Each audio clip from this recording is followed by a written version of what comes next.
Good morning, everybody, and welcome back to another episode of the St. Louis Podcast. And today, we're going to be talking about some important news, events, things going on around you, things going on probably inside your head that you've been thinking about way too much. But before I do that, since this is the July 4th, I missed the red, white, and blue, but whatever. Cheers. There we go. Little garage beer, little lime taste in there. Pretty good. After getting back from Italy, I'll say the light beer game in the U.S. is awful. Give me a Peroni over any lager, Coors, Busch, you name it. I'm good. All right. So there's been a lot going on. And as I said, this is the July 4th episode. This is coming out, of course, on July 4th. So if you're listening to this today, thank you so much. If you're listening to this live as it comes out, we appreciate your support. Of course, as always, you guys listen to me bitch about American Airlines, I think multiple times now. Every single time I've flown American over the last couple of years, again, we had an issue. So, we go from St. Louis, we fly in a little Embraer jet, a little 2x2, up to Chicago. We go ahead and board Boeing 787, and we board the plane, and we are sitting on the plane for about an hour. And everyone's like, what the hell is going on? The pilot comes on and says, they did maintenance before we got on, so he's waiting for the maintenance logs. He's called down to maintenance multiple times, and no one was answering. About another half an hour goes by, so now we're sitting on the plane for about an hour and a half. And keep in mind, we're waiting to fly off on a flight that is 9.5, 10 hours to Rome from Chicago. So this is just, we're all just dying. Obviously, in economy, which I don't think I'll ever fly economy with no extra room ever again internationally. I can't do it. I'll pay the extra money to be more comfortable because two dudes sit next to each other. It's too much. We literally don't have enough room. And I don't know what it is specifically with these 777, 787 seats, but I swear to God, they're smaller than the 737 seats. I don't know what. And that's specifically on American. So anyways, he's like, we need the maintenance logs. Another half an hour goes by. He's like, I still haven't heard of anything. If we don't hear anything in 15 minutes, we're going to have to deplane, right? We're going to have to get everyone back off the plane. It's like, okay, great. So, we're at about 2-hour mark. He goes, I just heard from him. He's going to be up here in 15 minutes. We're going to talk it out. This pilot was the most calm, but going to absolutely fuck up someone's day I've ever seen. And obviously, if you're the main pilot on a 787 international flight, you're a pretty well-established pilot and have been flying for a long time. So it's just shout out to the pilots, really. Everyone else around them almost doesn't want anything to get done. It seems like pilots are the only ones holding everything together. And so finally, we get the maintenance logs. It's like at this point, we're like almost 2.5 hours after we're supposed to finally take off. So now the 9.5 hour flight's like a 12-hour flight. Great. Love that. Not really, but of course, we end up getting to Rome without any incident. They were giving out, I don't know if they were giving out free alcohol because of what happened or if they just didn't, I don't know. Plenty of shots, had a good time on the plane, tried to slept for maybe a few hours on some ZZ Quill. And, we left at 5 p.m. Chicago, and we got to Rome at like 11 a.m. So essentially on the way out there, was running on zero sleep the first day. Took multiple days for me to adjust to the sleeping times. I was just waking up at 4, going to bed at 1. I was like, this is brutal. This is brutal. I need to do something better next time I go internationally. So if you have something to help with just adjusting to the time zones, I hate taking sleeping medicine, but maybe I should have taken one. I did take one on the plane, like I said, to try and get some sleep, and it didn't work out too well. But we get to Rome, we go to Trevi Fountain. Of course, they got the water off. They're doing some construction. Still cool, but I chose a place that where we stayed that was right next to um,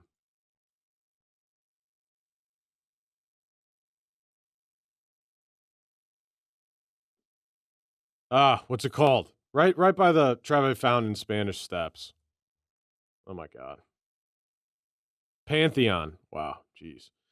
Right by the Pantheon. So, the first day, saw the Pantheon. That was cool. Didn't go inside, just looked at it. Went over the Treve Fountain, went over the Spanish Steps, and it was ungodly hot the whole time we were in Italy. Ungodly. Every single day, sweating. By the time you get back to the cruise ship, you're like, I need a shower and to chill. You were just walking the whole time, which was great. Had a great time. Um, Second day, so that we land at 11, we get to the place at like 1. We get in, set our stuff down. You know, we're running on no sleep, running on God only knows the last time we took a shower, but we're about to go sweat our butts off, so who cares? So, like I said, we go to Spanish Steps, Treve Fountain, get some ice cream.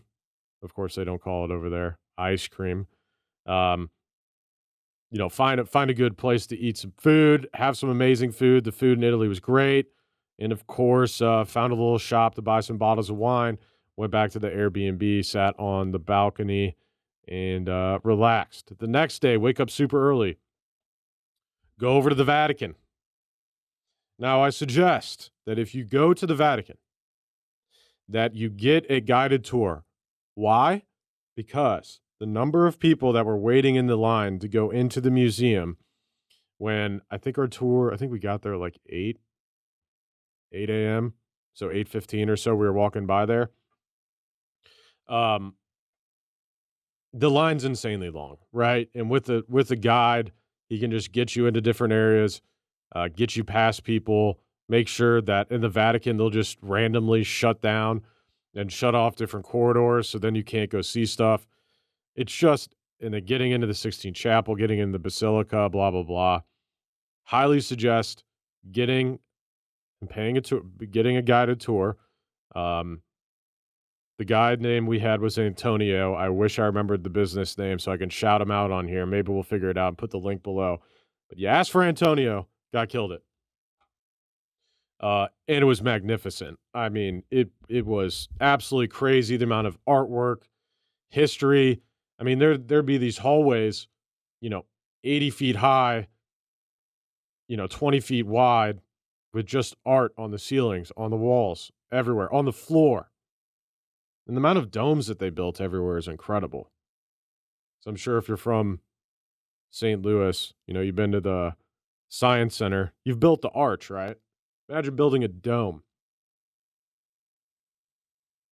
thousands of years ago. Pretty remarkable. Or, depending on where you're at, hundreds of years ago, but get a guided tour, go in there. I'm going to say at Sistine Chapel, it was cool. Michelangelo's cool. Obviously, he's better than cool. Just being sarcastic. But compared to some other spots, all I'll say is Sistine Chapel is part of the journey, right? I wouldn't say it's the best thing.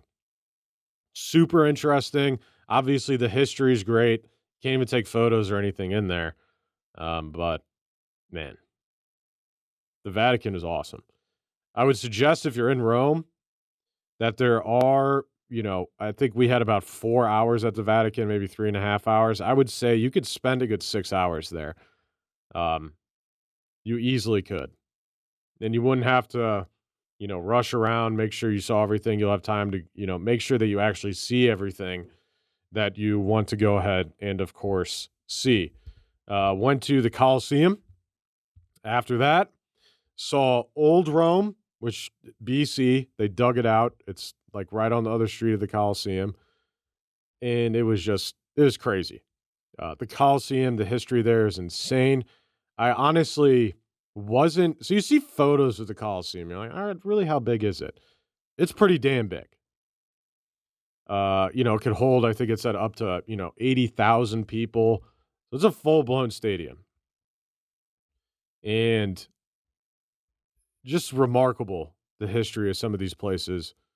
How many people have been there? How many people have died there? I would also suggest there, depending on the day and the time that you go, probably get a guided tour as well there because there's always like the skip the line with the guided tours. So they always just get to skip the line. We did the same thing in Venice, but I'll get to Venice. All right, so that's Rome, right? Did that day, went home, went back, showered because it's hot as hell all day. We were dying, we were sweating. Of course, we wore pants to the Vatican because apparently you're supposed to wear pants. And let me tell you, they didn't require that. I don't know if it was just so hot that day, but it's like milk was a bad choice. Pants was a bad choice, but we made it work. Um, that night, get some lamb leg. Oof, oof, amazing food. Right by the Pantheon, and then following day, go to the Pantheon, wake up early, and then we're off to Pantheon was incredible. Just a huge circle dome. How old is the Pantheon? Yeah, 1900. Or wait, no, it's 1900 years old. 125 AD. It's crazy. Almost 2,000 years old. And it wasn't that hot in there. Guess they got airflow. The stones and stuff that they use keep everything cool. On a hot day, you just find churches or find any old building like that, and it doesn't feel like there's AC on, but let me tell you, it's a lot better than it is outside. So we go there, and then we go and get on the cruise ship at the port in Rome. First day, I believe the first day we go up to, I don't remember now. Wow, the first day might have been Florence, La Spezia. Now I will say, if you're going on a cruise ship, right? Because we were on a 10-day cruise. Um, Personally, for me, cruise is great, but having a new port every single day meant that anytime you stopped at a new city, you only had essentially 8, 9, maybe 10 hours, depending on how you're at port, to go visit that area. So you're not there at night, right? You're not there. So you have to wake up super early every day. And also, you want to beat the heat because it gets hot as hell. But I mean, really, it's already hot in the morning anyway, so it doesn't really matter that much. Um, and the first day, it wasn't, we were in the port, whatever, was close to Florence and Pisa. And I look up, I think a lot of these excursions off of tour ships, I'm not going to say are a scam. I think they're overpriced, and also you can better utilize your time. Because I felt like for a lot, some of the tour trips that we took that were like an all day thing, some of them are good, but there's some, it's like, I need more time to be here. I feel like I'm almost on like a school trip, just sitting in a bus half the day, passing this stuff by, right? And when we stayed in Rome and stayed in Venice, it was a lot easier to get ingrained to like be like, hey, I'm actually here. But when you're on the cruise ship, right, you got to be back at like 4 or 5 or 6 every single day, so you don't have a ton of time to like hang out, do things. So the day to Florence and the day to Pisa, it was about 5 hours on a bus. Um, at that point, I had running on essentially no sleep. And of course, if you know me well, my stomach is iffy when I travel, especially like the first day or two. I don't know what it is, anxiety, what. I've tried to figure it out. I've tried to do things. Got it mainly under control. But I was just like, I don't feel like sitting on a bus for 5 hours today. I don't want to do it. So my parents and my brother went to Florence and Pisa. I went into La Spezia. There we go. That's the name of, just a port town. Went into town, walked around the Naval Museum, accidentally tried to go through a military checkpoint. And of course, I don't speak Italian. And I got up to the checkpoint, and they were like, it's in Italian, they're like, what the hell are you doing? They're like, this is military restricted. I'm like, oh, whoops, my bad. I should have known by the obvious signs, but of course, being a dumb tourist, I was just walking around and being like, oh, okay. Had a bunch of cool sailboats, bunch of fishing vessels. So I just went and found a good restaurant to go to for lunch. One of the best meals I had was in La Spezia. Yeah, was at this restaurant. I should have had the list of places I pulled up so I could have shouted them out. Um, if you go to any of these places, just send me a message. I'll let you know where I went, or even if I, or maybe places to avoid as well. What I did find is that for the most part in Italy, if you are in the tourist center, do not eat there. Go like a mile away from that, and then you're fine. But if you're right in those touristy areas, this is the same thing in Venice as it was in Rome. The food was nowhere near as good in the touristy areas as it was more so. I wouldn't even say where the locals live, but where it's not strictly tourists every single day in, every single morning in and out, right?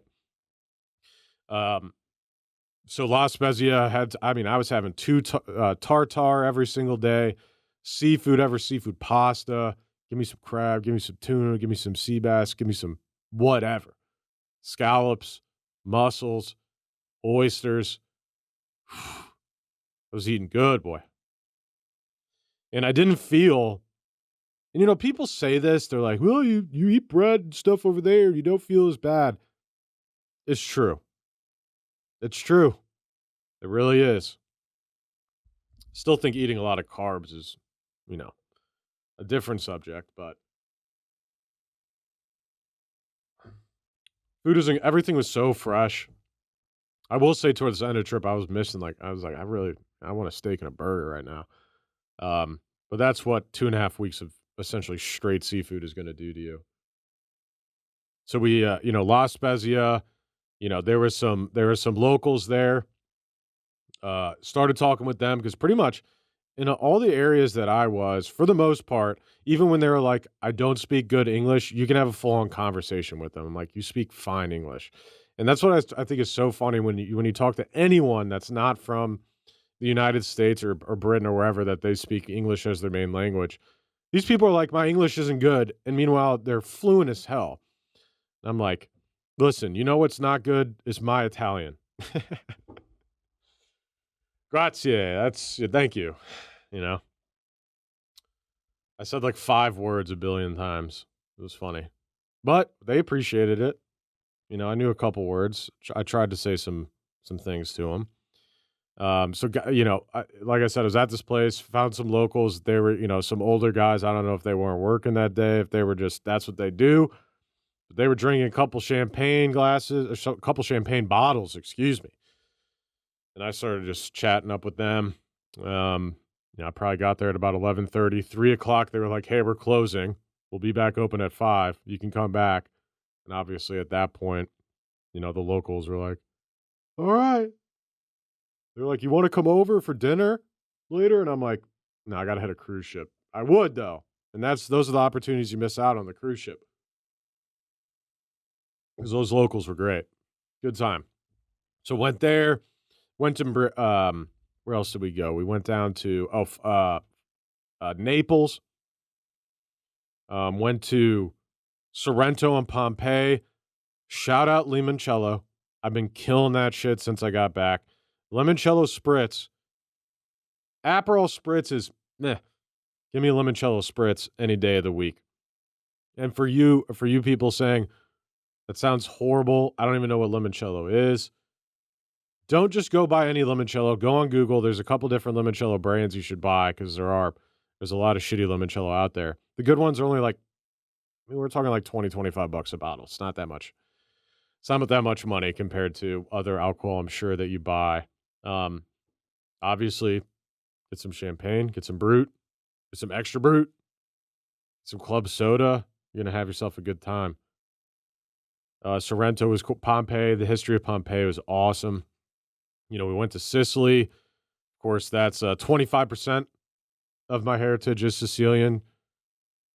Strictly in Palermo, which is mafia. Let's go. Cracking down. Family name is Altadonna. At least that's one of them. Learned that Sicily wasn't even part of Italy till the 1970s. This whole time, I tell people sometimes I'm Italian.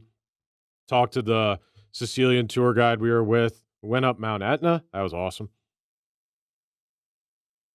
crazy, crazy mountain, and it's all just ash and stuff from the volcano, like black rocks, black ash, dried lava, stuff like that. There was actually lava. There was real lava, through real lava flow. Excuse me, through there as well, and it was absolutely wonderful. Tiramina or something. Went to that city. It's cool. I wish I spent more time in Sicily. We didn't even get to go to Palermo, which was unfortunate. But that's kind of the problem with this cruise is we need to stay overnight in some of these areas. But really, what it came down to is how I would have done this trip. Looking back, is probably just not done a cruise. Take a train to these different cities because for the most part, besides Sicily, and I think also like in the Sorrento area, obviously, there's not really good trains available. But for the most part, everywhere we went, should have done trains, stayed a couple more days in some of these areas, and probably just skipped out on some others. Like Portofino is awesome, but if I were to say, hey, should the 4 hours of Portofino should we have just done another day somewhere else? I might have said yes. Brindisi was really cool, but I kind of feel the same way about that city. Dubrovnik in Croatia was awesome. Um, went to Kotor, Montenegro. What was the other place in Croatia we went as well? I can't remember. Ended up in Ravenna, and then went to Venice for a couple days. Now, I will say, Venice, what are we doing? I like that. Listen, I think Venice is cool. It's too much. Too many tourists all around San Marco, and then you walk to like the other side where the university is, where the actual good food is. Just don't eat on San Marco, right? Don't eat anywhere in San Marco around the square. I wouldn't even. I don't even. Don't even eat next to the main bridge that's there, and along the Grand Canal. You need to go to like over where I went, the university area. So there's these different spots where a lot of the good food is, where more of the locals are at, instead of all of the tourists, like I said before. But Venice, I just felt like it was kind of a tourist trap, to be honest. There was so many people there. The water buses, you couldn't even get on and off. I actually need to go back and dispute that and get money back for that because I paid for my family to have 2-day pass and we didn't even get to use it one time. And I was so done traveling this day from Ravenna up to Venice. We were waiting for the water bus, and I didn't plan the. I got us the train from Ravenna, high speed train. That was awesome. From Ravenna to Venice, but then getting from to our Airbnb, which was pretty close to San Marco Square. The bus that we were supposed to get on, just a really small ferry, right? Just a larger boat, if you will, packed to the gills. And where we were at by the train station, no one was ever getting off there, so no one could get on. So we sat there for about a half an hour. The line essentially didn't move. We had like 50 people in front of us at least, and only maybe not even a handful were getting on every single time, and they were running about every 15 minutes. So I'm like, okay, maybe we'll get on in an hour. By that time, then once you're on, it takes another 40 minutes to get over there. What you should do during high season is just book a private taxi, meaning it's just a private boat. I mean, they have ones that can fit like 6 or 8 people. Book that. I think it's like $60 from the train station to San Marco, which would have been well worth it because I paid like just a day to have the ferry pass is like $30 a day. So it's like, okay, great. I should have just done that. Um, so we hoof it. We hoof it. Now, if you're curious how far we hoofed it, let's look this up. Venice train station.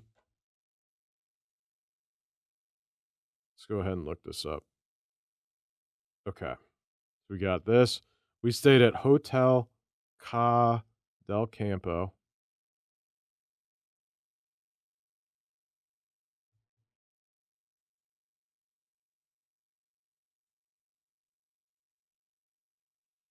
Oh, why is it from over there?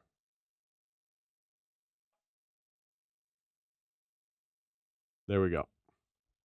Why does it keep going over here? What is this doing?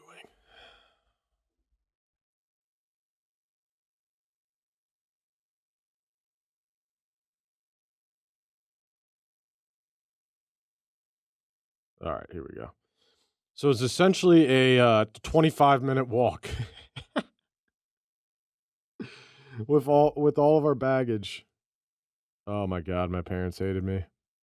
It's a 26-minute walk. About 2 kilometers we walked with our full suitcases.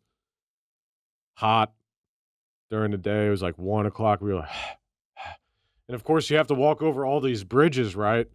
So, my brother and me, we're strong. We're huffing our packs. Not really bothering too much. It's just, we're really getting a workout in. We've already walked a ton everywhere because this is at the end of our trip. Now, my mom and dad, they were, they were getting there. They were struggling a little bit, uh, and it was just, I'm, shout out to them for being troopers on that because I was like, listen, I'm not waiting anymore. I didn't have the patience. I'm like, I don't care. It's like I will walk there. I don't give a shit. I'll figure it out. Because I'd much rather walk for 25 minutes and wait for another hour to get on a boat for 40 minutes. I'm like, I'm done with this. What you should do, by the way, on the way out of Venice, if you're going to the airport, if you have, 4, 5, 6 people, a private shuttle from most of the spots in San Marco to the airport, so a private boat, is like $150. You're like, Eric, that's so expensive. It's like, at that point, you just want something easy. You're leaving Italy. You've probably been there for a long time. And I was just like, I don't care. Divided by 4, it's not that bad. It's not that bad, right? Venice was awesome. Besides the tourist trap, I think it was cool though with the, you know, Piazza San Marco, the bell tower, the church, the history, Venetians. Look up the history of Venetians. That's an interesting story. So my Italy trip was fun. It's fun, man. I'm upset to be back. Truly am. Because for the most part in Italy, these people don't have to drive very much. Depending on, of course, where you're at. I'm talking about in the metropolitan areas, but they're walking, hitting buses, hitting trains. Meanwhile, in the US, we walk out to our car, get in our car, pull up to our office or a place of business. For the most part, obviously, I'm talking about not everyone. Sit at a desk all day, get in our car, drive home, and we do no walking. And you could tell just based off literally how people look and take that for exactly what and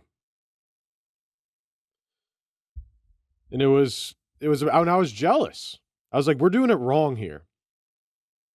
We have wider highways, not because we have more people in a densely populated area than some of these cities, but simply because we have no other way to get anywhere. We have to drive. And I used to be the kid growing up that loved driving. And I probably would if I had a faster, nicer car right now. But at some point, I'm just over it every day. What are we doing? Driving an hour every single day back and forth to work? Wouldn't you much rather sit on a train? Be able to do something else with your time?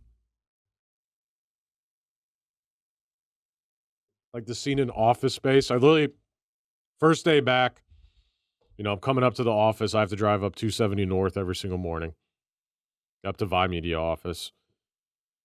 And I was sitting in this traffic and I was thinking of the scene in Office Space, where it's just like changes lanes, that lane goes for a little bit, stops, and the lane he was just in, goes forward and just sitting in traffic, hating life. Their infrastructure is different. I don't really understand where we went wrong in the US with having this type of infrastructure around cities so that way we don't have to drive everywhere. I mean, I'm sure I know some reasons why. Racism, segregation, right? Things like that. We don't want those people coming out here that may be getting on the train. Whatever. Now we have to deal with driving everywhere, so thanks for that.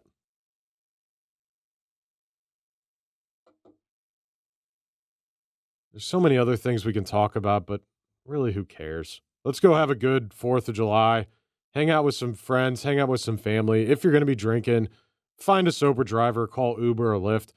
Actually, what you should do, go on Lyft. Because Lyft, 90% of the time, is quite a bit cheaper than Uber.